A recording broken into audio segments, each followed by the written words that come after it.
What's going on, everybody? Welcome back to the channel. I'm Steven. This is Steven in Stereo. In today's video, I am checking out a highly anticipated video from you guys. You guys have shared this to me numerous times and I've been putting it off. And I just read some of the comments for this video and someone said this is one of the best Grammy performances of all time. So we're gonna check out Out of the Woods at the 58th Grammys. I'm super excited to check it out. The hype has been real, and so I don't want to wait any longer. Before we get into today's video, don't forget to like the video, subscribe to the channel. You guys can follow me on Instagram and Twitter. Links are always in the description. I also have an album reaction and review channel. That link is in the description as well if you want to check it out. Last thing I promised, I do have a Patreon account with a lot of exclusive Taylor Swift content as well as other artists, and I am uploading exclusive stuff to that pretty regularly. So if you're interested in checking that out, you can join for as little as $1 a month and you get access to all the posts over there. Link is in the description. All that out of the way, I'm ready to watch this, so I'm gonna shut up.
So right away, hearing this very big chorus here, it's big in the recorded version anyways, but hearing the harmonies live, these backing vocals that are adding to it, there's so much depth to this already in the first minute. And I also love to see the live band here. Again, I think she just does a really great job with her stage presence overall anytime she does these live performances. But to hear all of that come in at once, it's enough that I need to listen to it again.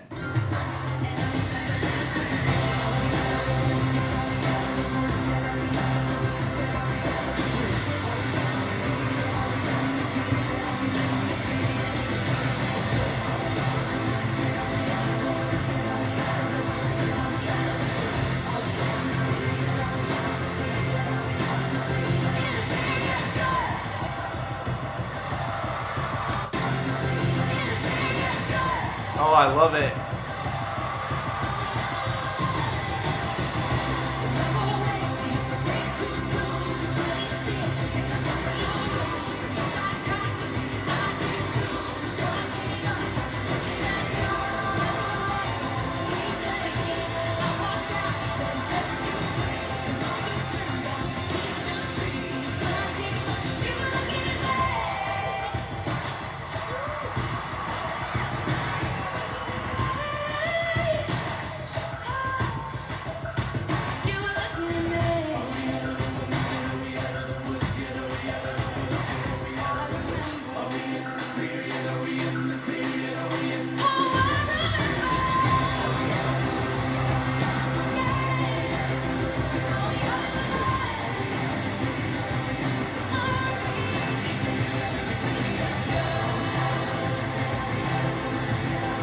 I'm honestly loving everything coming together in this moment. I've always said this, and as you guys know, I'm a little bit biased on this channel when it comes to Taylor Swift because I just really fucking like the girl. I feel like all the music she puts out is great, and the fact that she writes all of it, or like 98% of it, has always been a favorite to me because I feel like, especially with a lot of music I listen to outside of pop, all bands for the most part write their own music. And because of that, you get the real honest emotion behind the lyrics. It's not just another song. And while you can interpret it many different ways, Taylor knows exactly how she's interpreting the song. And to see that kind of emotion brought into a live performance is one of the reasons that I always tend to lean on doing more for live performances. I know some people get on this channel and they say, bro, you do way too much Taylor Swift content. And that may be true, but you guys got to remember, I'm going to cover not only artists I've never heard, but artists that I've grown to love. And I really do love her. Enough that I own every record on vinyl at this point. Enough that I've watched so many of her live performances. I listen to all the new songs when they come out. Like, I have actually fallen completely into it with enjoying her music because it's easy to listen to. She's had a lot of different stages in her career that have led her to where she's at now, but because of that, her discography is literally filled with different chapters in her life that we all can relate to in one way or another. And on top of that, she just makes great songs. But getting to watch her perform songs that mean a lot to her live, regardless of who they're about, because I'm pretty sure this song is about Harry Styles, so okay. I like Harry Styles as well. That's the other thing. You can enjoy an artist and enjoy their ex-boyfriend or ex-girlfriend because at the end of the day, they're all still human beings. They're all still people. And just seeing her emotion in this as she delivers these lyrics, as she really puts out how she feels about this, I'm going to listen to it again.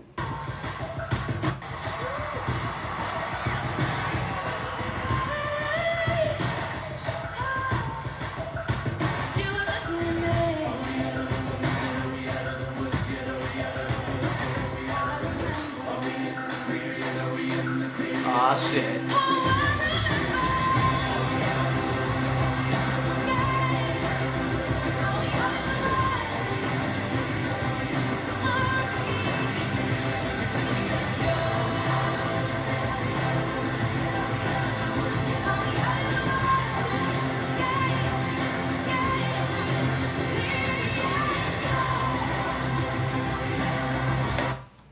Come on. I don't even think I can pause it. Let's see.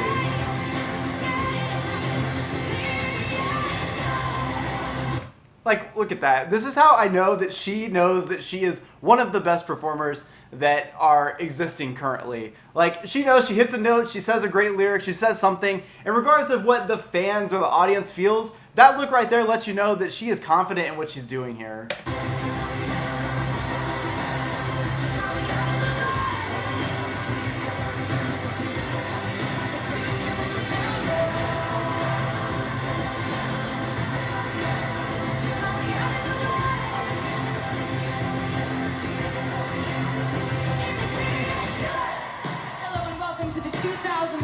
Grammy Awards, but right now, it's 1989. Put your hands up.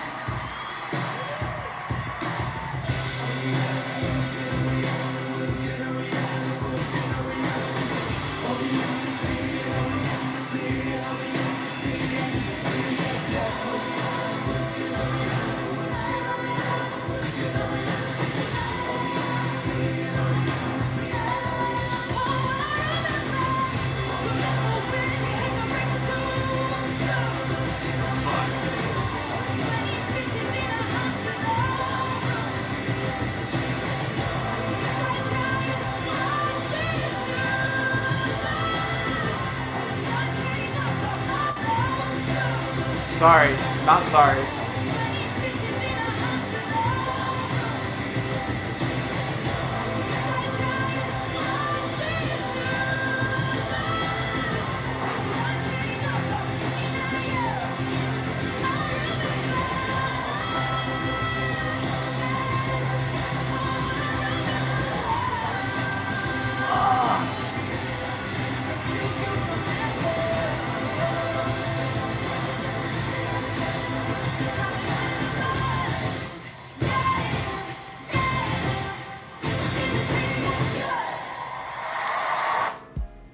That has to be, I mean, I'm always going to be a little bit leaning towards the We Are Never Getting Back Together rock version from the 1989 tour, which I did do on my Patreon.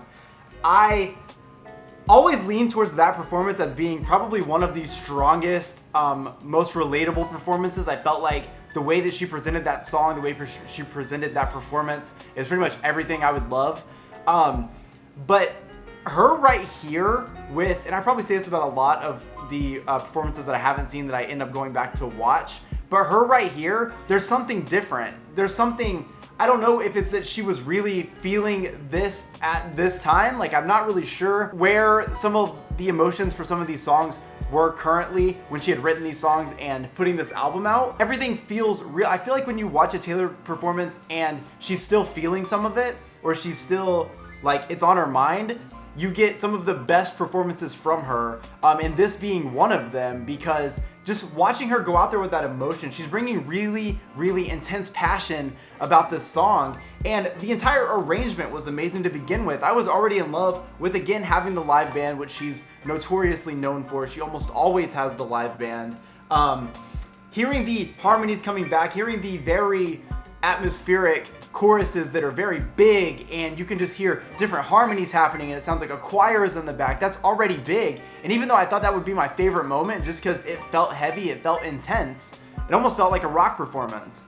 And even though I thought that was going to be my favorite part, her coming out onto the stage and I think really pouring her heart out right there and really giving all of that emotion. There's so much rawness to the voice there. There's so much authenticity. It didn't feel like a Grammy performance. It felt like she was really going out there and spilling her heart out for everybody. And I think that is one of the reasons that this is going to go down as one of my favorite performances, even on the first listen. One thing about 1989 that is interesting is that I feel like when I did my first album reaction to this, I didn't quite give it, I don't know if I quite felt the same way about it then as I do now. I felt like because I was trying to do so many songs at once, I don't think it got the attention that it deserved. Like, this album to me is so good in her discography, and there's so many amazing songs on it.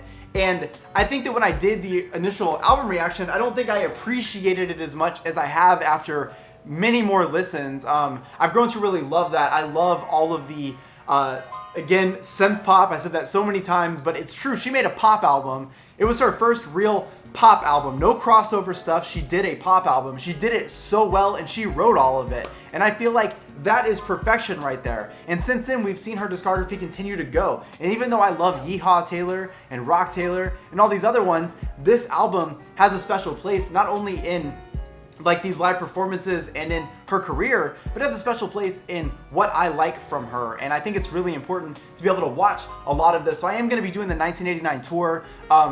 YouTube for some reason hates when I upload anything from the 1989 tour, so it's all going to be on Patreon. I'm really sorry. I don't want it to be that way, but for some reason, every time I upload a live performance from 1989, it gets blocked. I don't care if it doesn't make money, it's blocked, which means you guys can't see it. I'm really sorry about that. It's a Patreon exclusive. I'm gonna be going through that. I will be finishing the Reputation tour though, because I do feel like the Reputation tour, I only have a couple songs left, and I've enjoyed that performance so much, but it has taken me like 6 months to do this video. It's absolutely ridiculous on my part, but I just don't want it to be over. But I'm glad I'm getting into another one. I hope you guys liked today's video. If you did, please make sure to like the video, subscribe to the channel. You guys can follow me on Instagram and Twitter. Links are always in the description. I'll see you in the next one. Peace.